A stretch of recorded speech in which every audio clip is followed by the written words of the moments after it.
Welcome to the Wingman's Path, to positivity, to raising your vibration, and to creating a life of your choosing. It's a wonderful path, and I am so glad you found it here today, and you're joining me for what will be a wonderful and interesting day here on Earth. For you, for me, for us.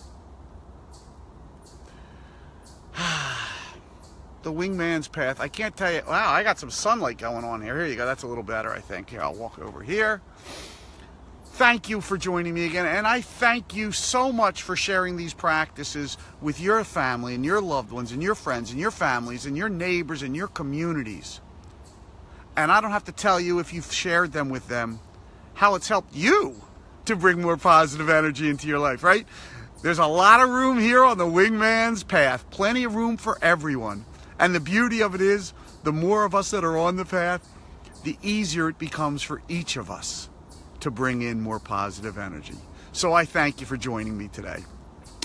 Today's practice, well, after yesterday, where we talked about sending out love, I started thinking about the word love, and one of my practices, I want to say one of my favorite practices, but I feel like I say that all the time, but that's because they all are one of my favorite practices, was inspired by the word love from yesterday, but it was inspired by the TV show back in the day called Get Smart. I don't know if you ever saw the show, if you're too young to have watched it.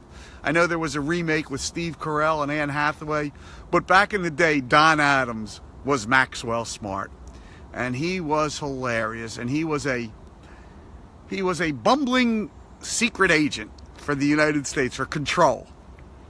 And Max, whenever he would be captured by the enemy and tied up and in a place where there's no escape, and his enemy would be showing him and telling him how there was no escape for him and how he was impending death, he would always look at them and say, as they were telling him his dire situation, and he would say, "I'm loving it.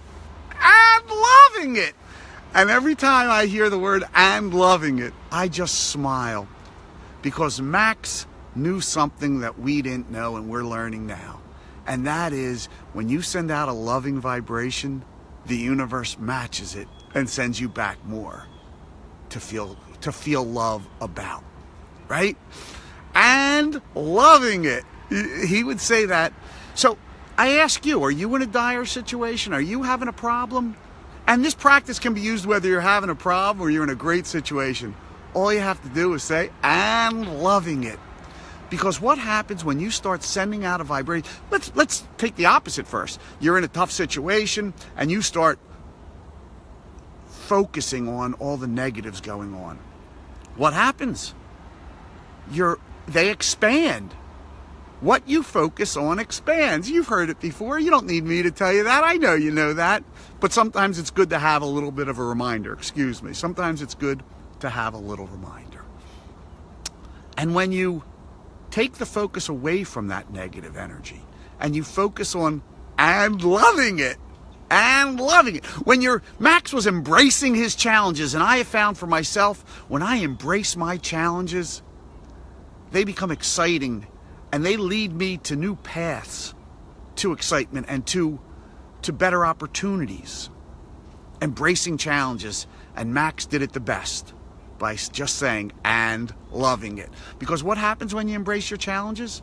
The universe brings you more reasons to love, to embrace, more things to embrace. So join me and let's say "and loving it," and loving it, right? And think about as we say it, I want you to think about whatever situation you are in, be it a challenge or, well, it's always a challenge, right? Because you're always looking for the next thing. You don't want to be sitting there with no challenge in front of you. And I want you to say "and loving it." And I want you to think about embracing, that you are embracing your challenges and you're loving the fact that you have this challenge in front of you and you can't wait to see how you defeat this challenge or get around this challenge, are successful in this challenge. Join me and let's say "and loving it." And loving it. And loving it. and loving it. Or say it quietly and breathe it into yourself. And loving it. And loving it. That's right. Think about all the negative energy around you and all the possible challenges that you have. And loving it. Right. And loving it. Doesn't it bring a smile to your face? Doesn't it feel better when you say it? Maybe it's because of I love the TV show, or maybe it's because when I think of and loving it, I start embracing my challenges. But either way, it brings a smile to my face. And one thing I've learned in life is if I'm smiling, the energy I'm sending out is a whole lot better. The vibe I'm sending out, the frequency I'm emitting into the universe is a whole lot better. And the universe will always match that frequency. And if I'm smiling, send me back more to smile about. And loving it. I thank you for joining me on the Wingman's Path today. And I wish you a wonderful day. I thank you for sharing these, as I always say, with your neighbors and your families and your friends. And I thank you for that. I thank you for helping us, all of us, you, me, all of us on this path to positivity, to increase our reach and our platform. So we start bringing in more and more people who start sharing their positive energy, and we all start raising our positive energy together. Thank you. Have a wonderful day. A day where you're loving it. And I'll see you again tomorrow. Your Wingman Michael from the Wingman's Path, signing off.